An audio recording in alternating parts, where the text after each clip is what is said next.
আসসালামু আলাইকুম। সুপ্রিয় শিক্ষার্থীবৃন্দ, সম্মানিত অভিভাবকবৃন্দ এবং শিক্ষক মণ্ডলী এবং সম্মানিত সুধীজন,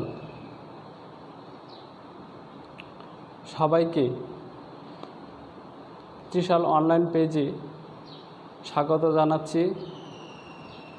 আমি মোহাম্মদ নাজমুল ইসলাম, সহকারী শিক্ষক, ধানীখোলা উচ্চ বিদ্যালয়, ত্রিশাল ময়মনসিংহ।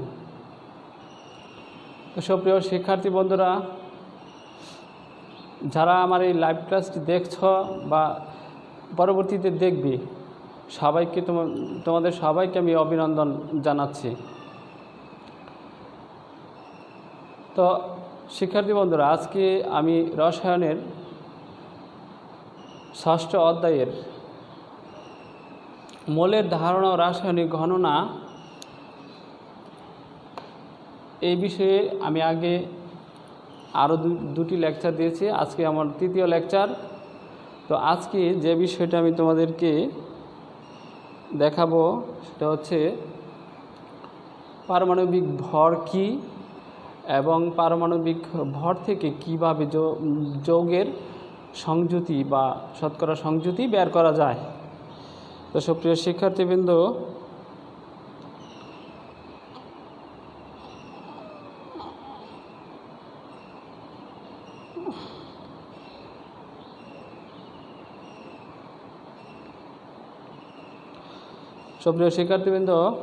তোমরা একটু খেয়াল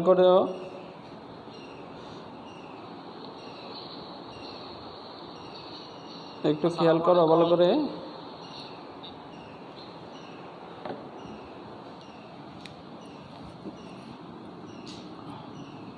পারমাণবিক ভর,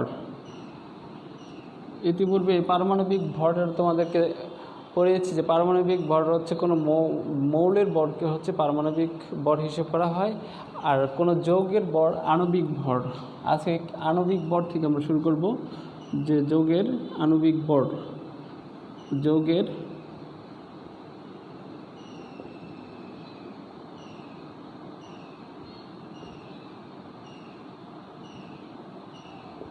যৌগের আণবিক ভর, যেমন মনে করো যে H2O এটা একটি যৌগ, কারণ হচ্ছে দুটি মৌল বা তিনটি মৌলের বা চারটি মৌলের সমন্বয়ে গঠিত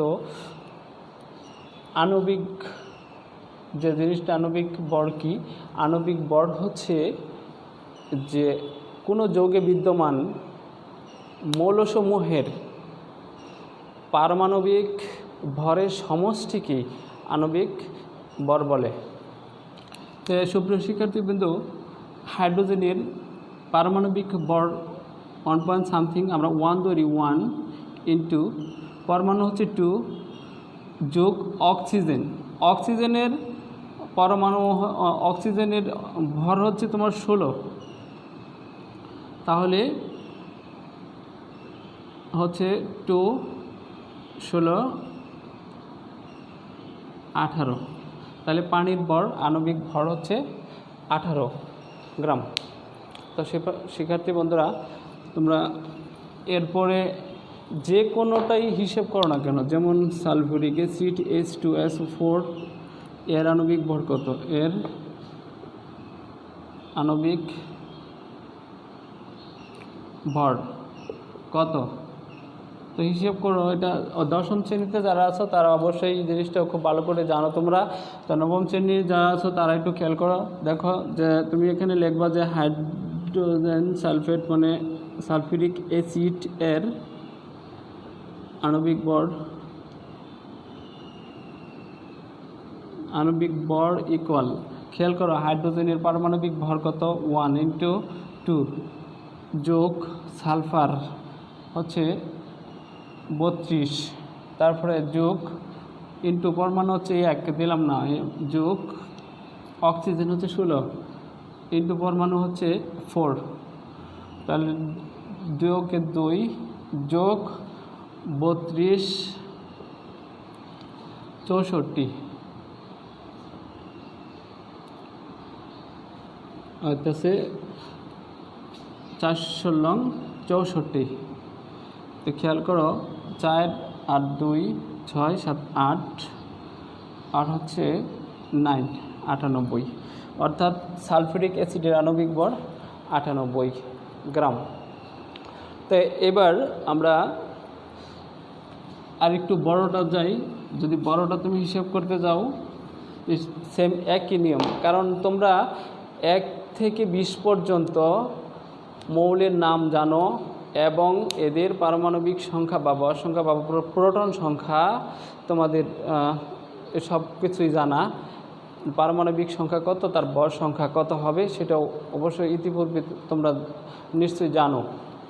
তাই এই আণবিক ভরটা বের করতে কোনো অসুবিধা হবে বলে আমার মনে হয় না। যে কোনো সংকেত থাক না কেন, মনে করো যে C6H6 বেনজিন, এর আণবিক ভর কত, তাহলে এর আণবিক ভরটা হিসেব করি। যে আণবিক ভর কার্বনের ভর হচ্ছে 12 × 6 যোগ হাইড্রোজেন ভর হচ্ছে 1 × 6, তাহলে 72 হলো 6 হলো 78।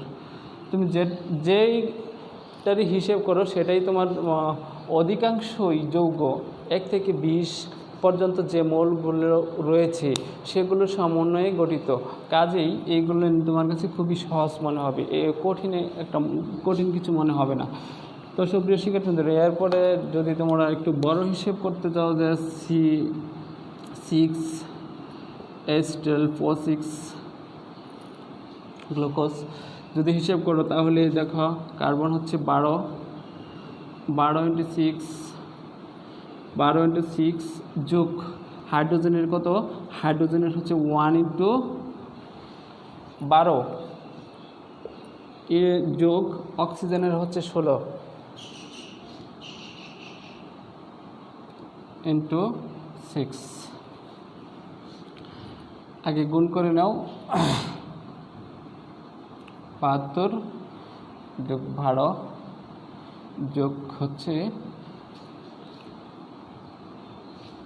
96। আচ্ছা, এখন এই সবটি যোগ করি।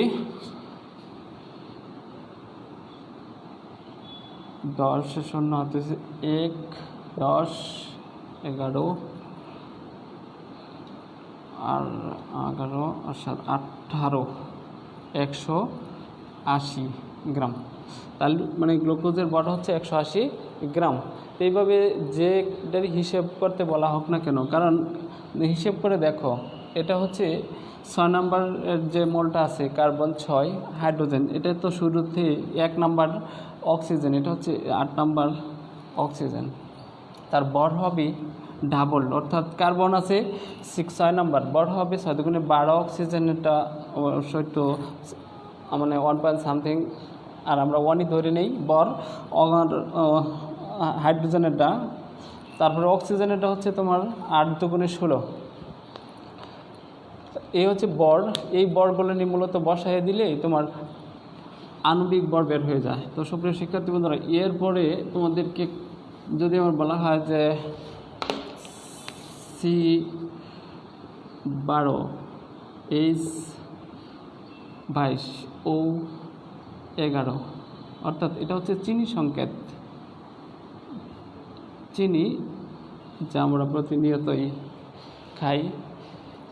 C12H22 আর O11, যদি এটা বের করতে বলা হয় তোমাকে কার্বন, তুমি আগে কার্বনের ভর কত সেই ভরটা পরমাণুর সাথে গুণ করবা, যোগ হাইড্রোজেনের ভর কত সেই ভরটা তার পরমাণুর সাথে গুণ করবা, যোগ অক্সিজেনের ভর সেই ভরের সাথে পরমাণুটা গুণ করবা। টোটাল যে ভরটা হবে এটা হবে তোমার চিনির ভর।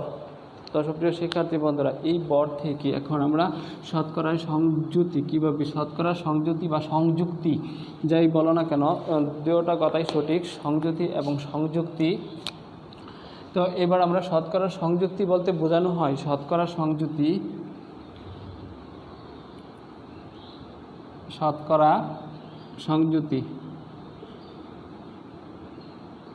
শতকরা সংযুতি। শতকরা সংযুতি মনে করো যে একটা আমি যৌগের নাম লিখলাম যে H2O পানি। এই পানির মধ্যে দুইটা মৌল রয়েছে, একটা হচ্ছে হাইড্রোজেন আর একটা হচ্ছে অক্সিজেন।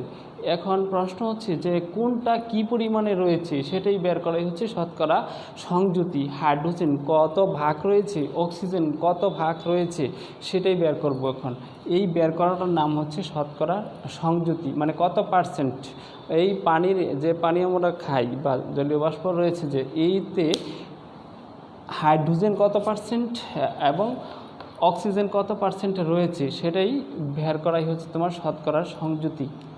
তো আমরা এটা শতকরা সংযুতি বের করি। প্রথমে পানি শতকরা সংযুতি বের করি। পানি শতকরা সংযুতি বের করতে গেলে তোমাকে লিখতে হবে এর আণবিক ভর। আণবিক ভর একটু আগে আমরা হিসেব করলাম, যা এর আণবিক ভর হচ্ছে মূলত 18। তোমরা হিসেব করে নিবা, হ্যাঁ, এর আণবিক ভর। আচ্ছা, এখন এখানে হিসাবটা দেখা দিলে সবচেয়ে ভালো হয়, কারণ হচ্ছে যে 1 × 2 প্লাস হচ্ছে 16 সমান 2 প্লাস 16 হলো 18।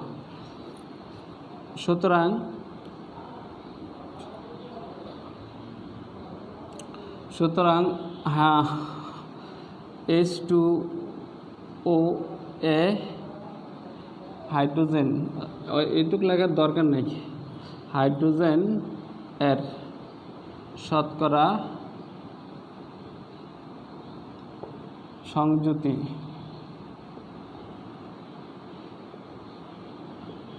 হাইড্রোজেন শতকরা সংযুতি। হাইড্রোজেনের এখানে মোট ভর কত?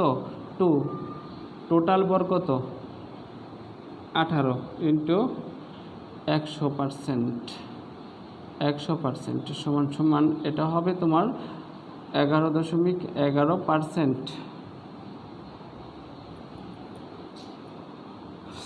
অক্সিজেন এর শতকরা সংযুতি যদি তুমি বের করতে যাও, অক্সিজেনের ভর কত? এই সংকেতে ভর হচ্ছে 16 সমান সমান হচ্ছে 16 বাই টোটাল কত? 18 × 100%। 100% এটা যদি বের করো তাহলে হবে 88.89%। তো সুতরাং এখন এই মোট আমরা দেখব যে মোট 100% হলো কিনা বা 99% হলো কিনা।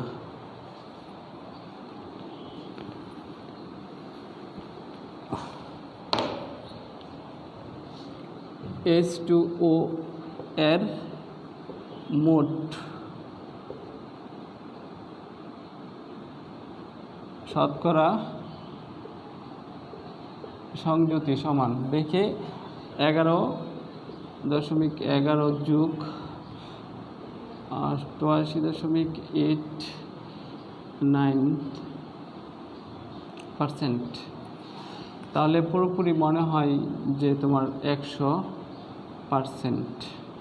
তাহলে আমরা এতে বুঝলাম কি, যে আমরা যে পানিটা পান করি বা যে জলীয় বাষ্প বা প্রকৃতিতে যে পানিটা পাওয়া যায়, এই পানিতে হাইড্রোজেনের পরিমাণ 11% এবং অক্সিজেনের পরিমাণ হচ্ছে 88.89%। তো সুপ্রিয় শিক্ষার্থী বন্ধুরা, তোমরা এইভাবে সবগুলান যতগুলান যৌগ আছে সবগুলান যৌগের শতকরা সংযুতি বের করবে।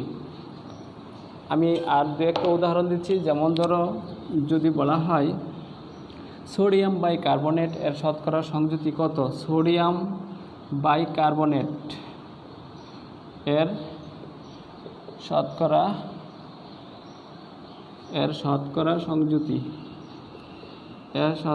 সংযুতি কত?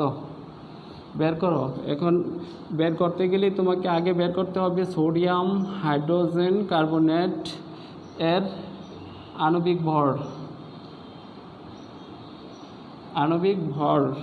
তাহলে এটার ভর বের করো। সোডিয়ামের ভর 23 যোগ হাইড্রোজেনের ভর 1 যোগ কার্বন 12 যোগ অক্সিজেন হচ্ছে কত 16 আর 3 16 48। এখন যোগ করো,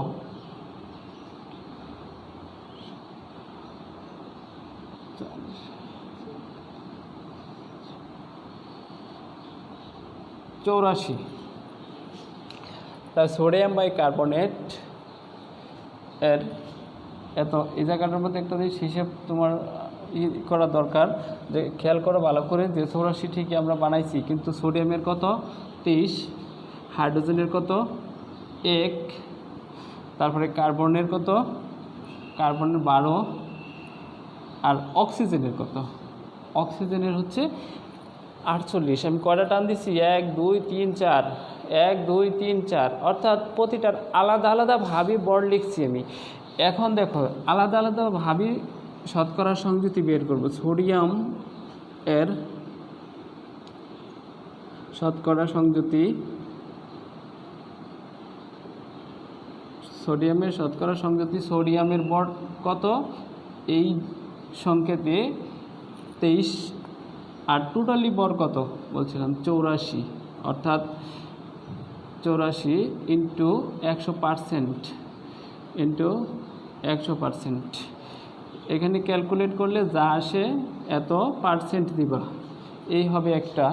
এরপরে হচ্ছে হাইড্রোজেন এর শতকরা সংযুতি সমান সমান হাইড্রোজেন কত, হাইড্রোজেন হচ্ছে 1, তাহলে 1 / টোটাল কত, টোটাল হচ্ছে 84 ইন্টু 100%, 100%। তাই এটারে ক্যালকুলেট করলে যা আসবে সেটাই হবে তোমার পার্সেন্ট। হাইড্রোজেন গেল, তারপরে আছে কার্বন, কার্বনের শতকরা সংযুতি সমান সমান কার্বন, কার্বন এখানে বর কত, এখানে খেয়াল করো বরটা হচ্ছে কার্বনের বরটা হচ্ছে 12, টোটাল বর কত, টোটাল বরটা হচ্ছে তোমার 84 ইন্টু 100%, 100%। এটা ক্যালকুলেট করলে যা আসে সেটাই হবে তোমার পার্সেন্টেজ। আচ্ছা যা হোক, তারপরে আছে সোডিয়াম গেল, হাইড্রোজেন গেল, তারপরে কার্বন গেল, এখন রইল কি শুধু অক্সিজেন। অক্সিজেন এর শতকরা সংযুতি খেয়াল করো, অক্সিজেনের কত রয়েছে, অক্সিজেনের এখানে টোটালাইজড এই সংখ্যাতে বর হচ্ছে 48। তাহলে তোমাকে লিখতে হবে অক্সিজেনটা যদি লিখতে চাও তাহলে লিখতে হবে যে সমান সমান অক্সিজেন হচ্ছে 48/84 ইন্টু 100% সমান সমান হবে তোমার যত হয় ক্যালকুলেট করলে এত পার্সেন্ট। এখন তুমি টোটাল লিখবা যে সোডিয়াম বাইকার্বনেট বা সোডিয়াম হাইড্রোজেন কার্বনেট এর মোট শতকরা সংযুতি টোটাল যোগ করে দেখবা হবে 99.99 অথবা 100%, এটা হবে। তো সুপ্রিয় শিক্ষার্থী বন্ধুরা, শতকরা সংযুতি যেটারই বের করতে বলা হোক না কেন, তোমরা আগে কি করবা, আণবিক ভর বের করবা। এরপরে আলাদাভাবে প্রত্যেকটার শতকরার পরিমাণ বা ভাগ কত পার্সেন্ট রয়েছে সেটা বের করবা। তে আমরা এটা হচ্ছে সাধারণ একটা নিয়ম। এখন যদি কোনো একটা যৌগে, মনে করো কোনো একটা যৌগে যদি দেওয়া থাকে, কোনো একটা যৌগে যদি তোমার সমীকরণ দেওয়া থাকে বা একটা ডাক দেওয়া থাকে বা উৎপাদের শতকরার পরিমাণ কত এরকম যদি দেওয়া থাকে, তখন কি করবে, তখন অবশ্যই হিসাব করা যাবে। তখন তোমার অন্যভাবে দ্বারা করতে হবে যে শতকরা সংযুক্তিটা কীরকম হবে। যে মনে করো যে 5 গ্রাম ম্যাগনেসিয়াম ধাতু পর্যাপ্ত পরিমাণ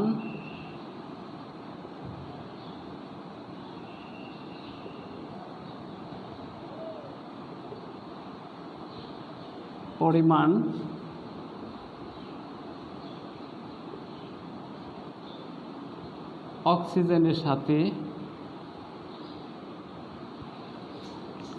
বিক্রিয়া করে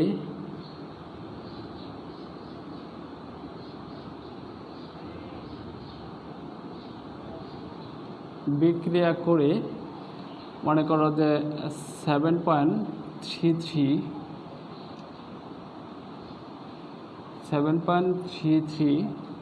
গ্রাম ম্যাগনেসিয়াম অক্সাইড উৎপন্ন করলো, উৎপন্ন করে। প্রশ্নটা হচ্ছে উৎপাদের শতকরার পরিমাণ কত? তো সুপ্রিয় শিক্ষার্থী বন্ধুরা, উৎপাদের শতকরার পরিমাণ এখানে আমি আগে হিসেব করব। হিসেব করার আগে তোমাকে খেয়াল করতে হবে 5 গ্রাম ম্যাগনেসিয়াম ধাতু পর্যাপ্ত পরিমাণ অক্সিজেনের সাথে বিক্রিয়া করে। তাহলে ম্যাগনেসিয়াম ধাতু কার সাথে বিক্রিয়া করছে? অক্সিজেনের সাথে। তাহলে তুমি দেখাইবা ম্যাগনেসিয়াম ধাতু বিক্রিয়া করছে অক্সিজেনের সাথে, বিক্রিয়া করে ম্যাগনেসিয়াম অক্সাইড উৎপন্ন করে। তাহলে তুমি এখানে দেবো ম্যাগনেসিয়াম অক্সাইড। এটা সমতাকরণ করতে হবে, এখানে 2 দিতে হবে, কারণ অক্সিজেনের পরমাণু এখানে আছে 2টা, এখানে 1টা। এখানে 2 বসাইলে এখানে হবে 2টা, কিন্তু ম্যাগনেসিয়াম বেড়ে যাবে 2টা, তাহলে এখানে 2 দিতে হবে। এখন বর চিন্তা করো তো, ম্যাগনেসিয়ামের বর কত? ম্যাগনেসিয়ামের বর হচ্ছে 24 × 2 অর্থাৎ 48, আর অক্সিজেনের বর হচ্ছে 16 দেখুন 32।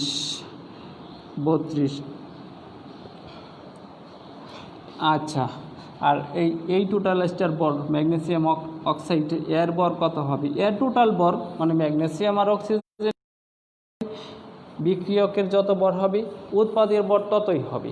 তো বিক্রিয়কের বর দেখো কত? 10 0 1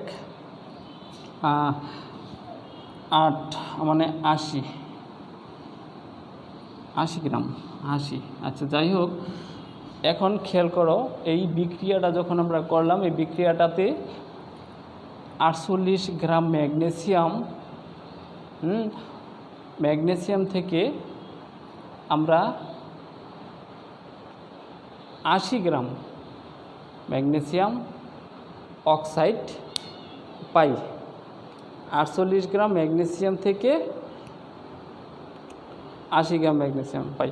আচ্ছা, এটা তুমি এইভাবে লিখবা যে হচ্ছে যে 48 গ্রাম ম্যাগনেসিয়াম ধাতু অক্সিজেনের সাথে বিক্রিয়া করে, পুরোপুরিভাবে লিখতে গেলে একটু মুছে দিই, তাহলে তোমরা খেয়াল রাখো যে এখানে বিক্রিয়া করে কত উৎপন্ন করছে? 7.33।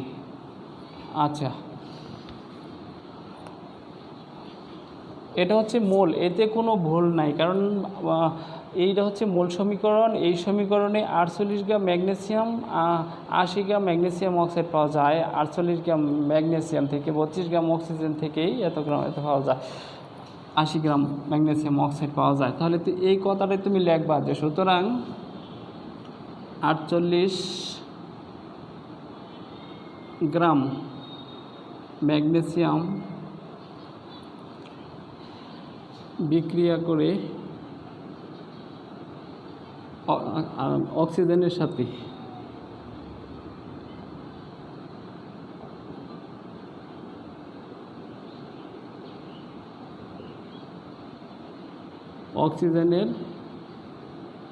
সাথে বিক্রিয়া করে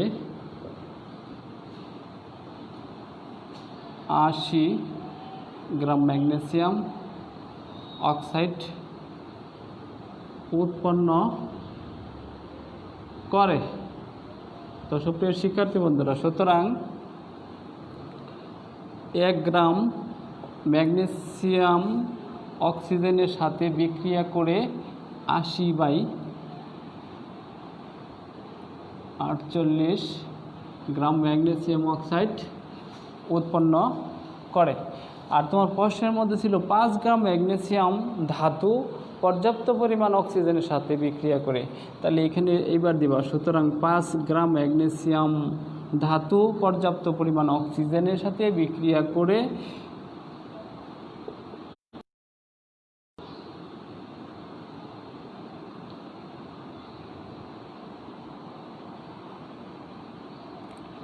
ম্যাগনেসিয়াম অক্সাইড উৎপন্ন করে।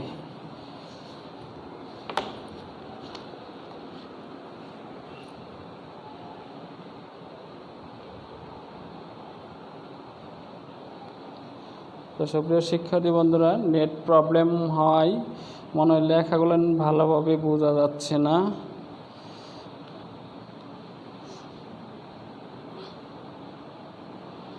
তো আমরা এখানে একটা হিসেব করি, যে হিসেব করলে কত আসে।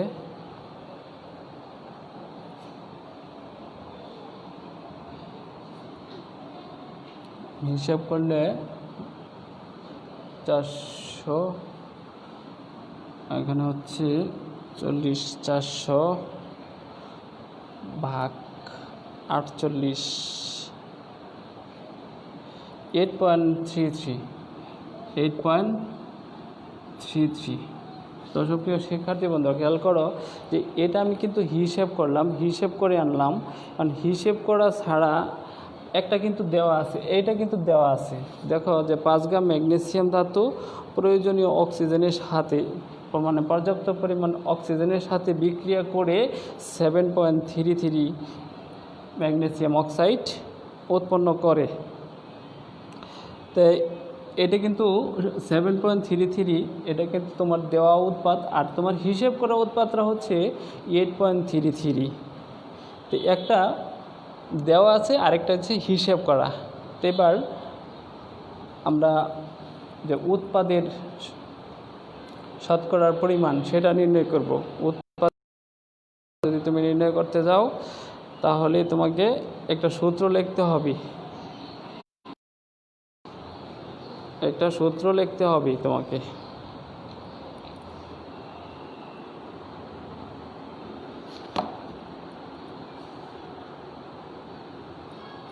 সূত্রটা হচ্ছে যে উৎপাদের শতকরার পরিমাণ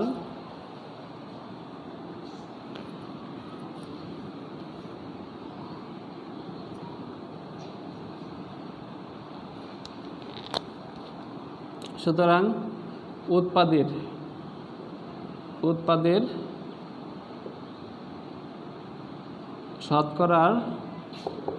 উৎপাদের শতকরার পরিমাণ সমান সমান উপরে লিখবা বিক্রিয়ায় প্রাপ্ত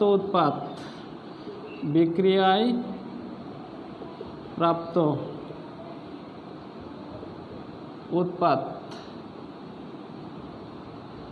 বাই বিক্রিয়ায়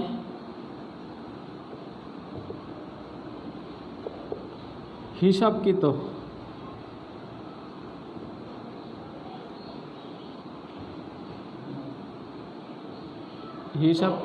উৎপাদ ইন্টু 100%, ইন্টু 100%। তো সুপ্রিয় শিক্ষার্থী বন্ধুরা, খেয়াল করো বিক্রিয়ায় প্রাপ্ত উৎপাদ কত ছিল, 3, আর হিসাবকৃত উৎপাদ আমরা কত পাইলাম এখানে, 8.33 মনে হয়, 8.33 ইন্টু 100%। এখন এটা আমরা হিসেব করি, এটা হিসাব করলে কত আসে,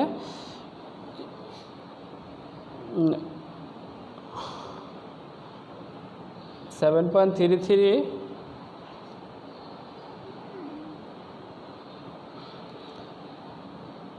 ইন্টু 100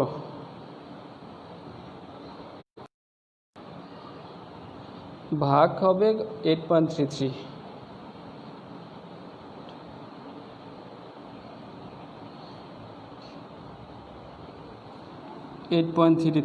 অর্থাৎ 87.99%। সুপ্রিয় শিক্ষার্থী বন্ধুরা, যদি 5 গ্রাম ম্যাগনেসিয়াম ধাতু প্রয়োজনীয়, মানে পর্যাপ্ত পরিমাণ অক্সিজেনের সাথে বিক্রিয়া করে 7.33 উৎপাদ উৎপন্ন করে, তাহলে উৎপাদের শতকরার পরিমাণ বা শতকরার হারটা হবে 87.99%। এই হচ্ছে শতকরার পরিমাণের হিসাব।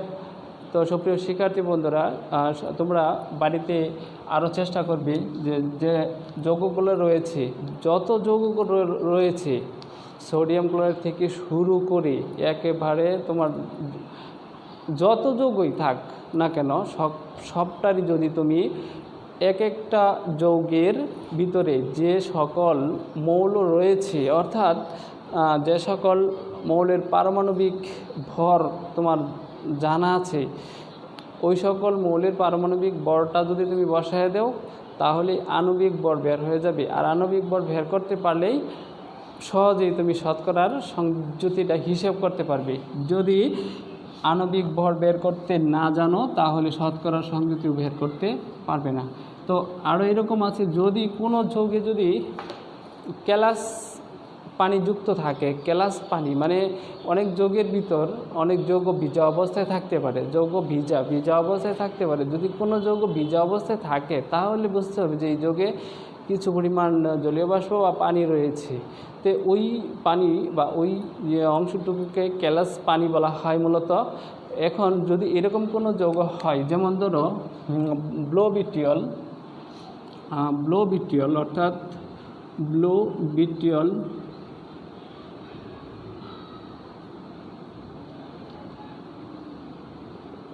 ব্লোবিটিয়ল হচ্ছে কপার সালফেট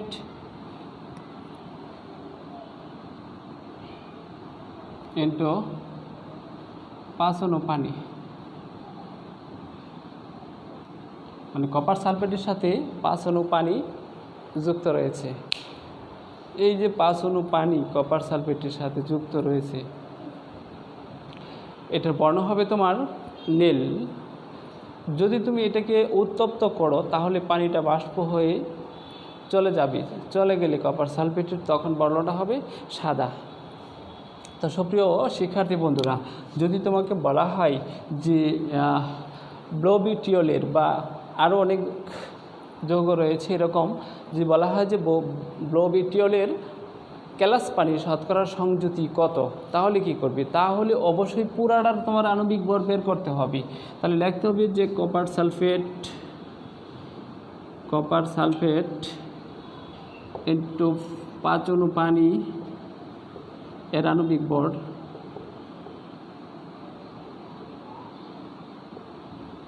ভর এখানে একটা হিসেব করি আমরা, যে কপার সালফেট হচ্ছে 63, এটা একটু ব্যতিক্রম অবশ্য, 63.5 যোগ কপার সালফেট যোগ সালফার হচ্ছে কত 32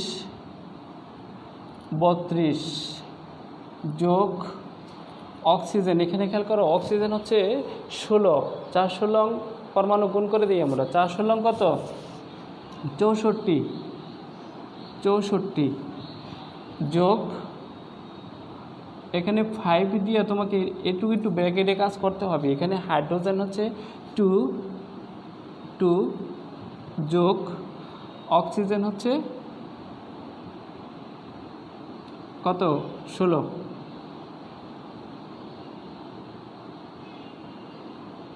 আচ্ছা, যদি তুমি আলাদাভাবে বের করতে যাও শতকরা সংযুতি, তাহলে এইভাবে এখন তোকে 5 দুগুণে 10, 5 ষোলং 80 এভাবে করে তোমার অক্সিজেনটা, আরেকটা অক্সিজেন যেহেতু দুইটা আছে এই 64 সাথে, আর এখানে যে অক্সিজেনটা আছে তোমার এই অক্সিজেনটার সাথে 80, এইটার সাথে যোগ করে ফেলতে হবে, তাহলে অক্সিজেন একটা হয়ে যাবে।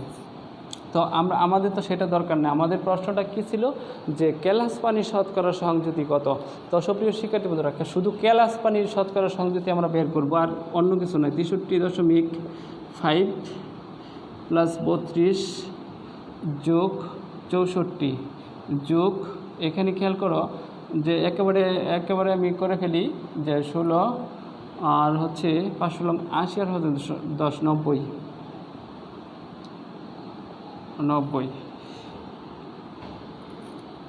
এখন যদি যোগ করো তাহলে কত হয়?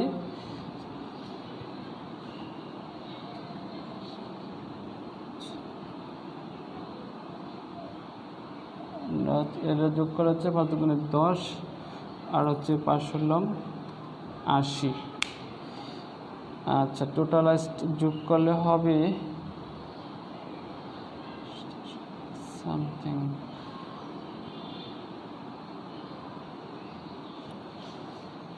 তার প্রিয় শিক্ষার্থী বন্ধুরা, একটু আমরা যোগ করি।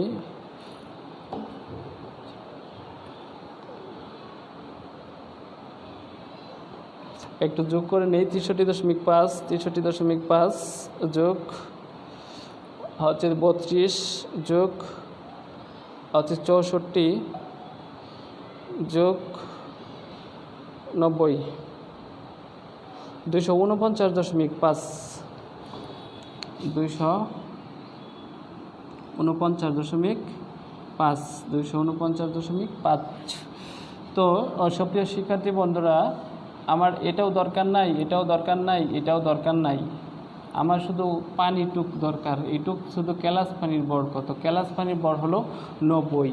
তাহলে আমার বের করতে বলা হয়েছে যে ক্যালাস পানি শতকরা সংযুতি কত। তাহলে আমরা টোটালটা বের করলাম কেন? কারণ টোটালটার দরকার আছে। দেখো দরকার আছে কি না।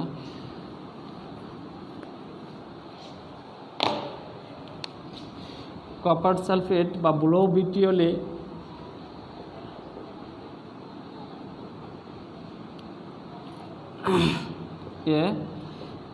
ক্যালাস পানির শতকরা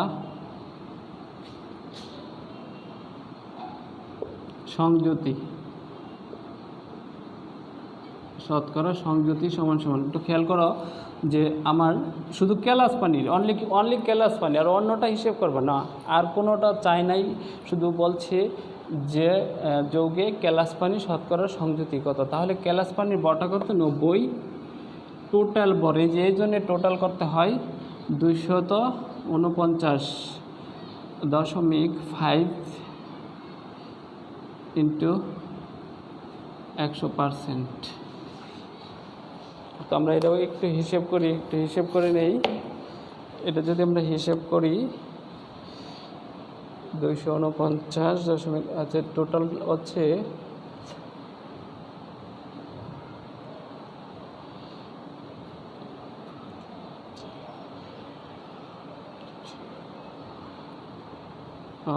ভাগ 249.36। এটা হচ্ছে তোমার 36.14% বা 36 সামথিং হতে পারে। তাহলে ক্যালাস পানির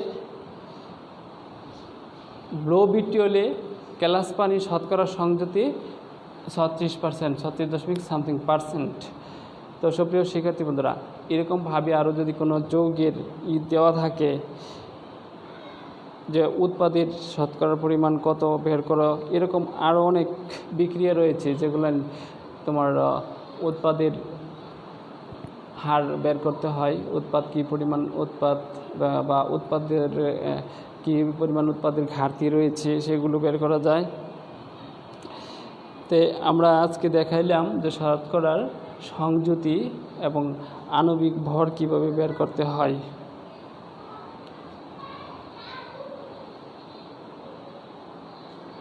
তো সুপ্রিয় শিক্ষার্থী বন্ধুরা, আজকে আর সম্ভব নয় সময় স্বল্পতার কারণে। এই শতকরা সংযুতি থেকেই আবার শুরু করব আগামী ক্লাসে। আশা করি যে সেই পর্যন্ত তোমরা আমার সাথে থাকবে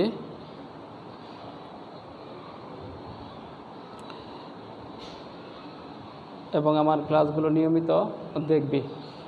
রসায়নের একটা গুরুত্বপূর্ণ অধ্যায় হচ্ছে কনসেপ্ট অফ মল, অর্থাৎ মলের ধারণা এবং রাসায়নিক গণনা, কেমিক্যাল কাউন্টিং, রাসায়নিক গণনা। এটি খুবই একটা গুরুত্বপূর্ণ এবং গাণিতিক সমস্যা।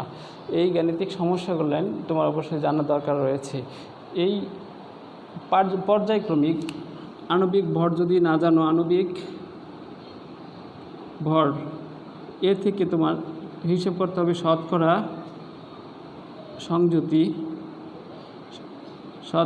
সংযুতি। এ থেকে পরে শতকরা সংযুতি থেকে হিসাব করতে হবে স্থূল সংকেত স্থূল বা আণবিক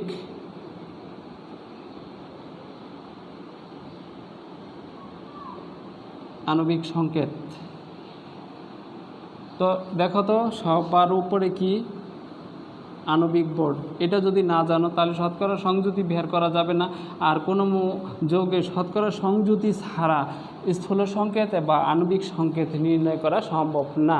তো সুপ্রিয় শিক্ষার্থী বন্ধুরা, তো আগামী ক্লাসে আমি শতকরা সংযুতি থেকে শুরু করে আণবিক সংকেত এবং স্থূল সংকেত কি এগুলো নিয়ে বিস্তারিত আলোচনা করব এবং সর্বশেষ পরিশেষে যে বিষয়টা নিয়ে আলোচনা করব সেখানে বিশাল গাণিতিক সমস্যা রয়েছে, সেটা হচ্ছে মোলার আয়তন এবং মোলারিটি। তো সুপ্রিয় শিক্ষার্থী বন্ধুরা, সে পর্যন্ত আমার সাথে থাকবে এবং আমার ক্লাসগুলো দেখবে আশা করি। তো ধন্যবাদ, আজকে এ পর্যন্তই, সবাইকে ধন্যবাদ।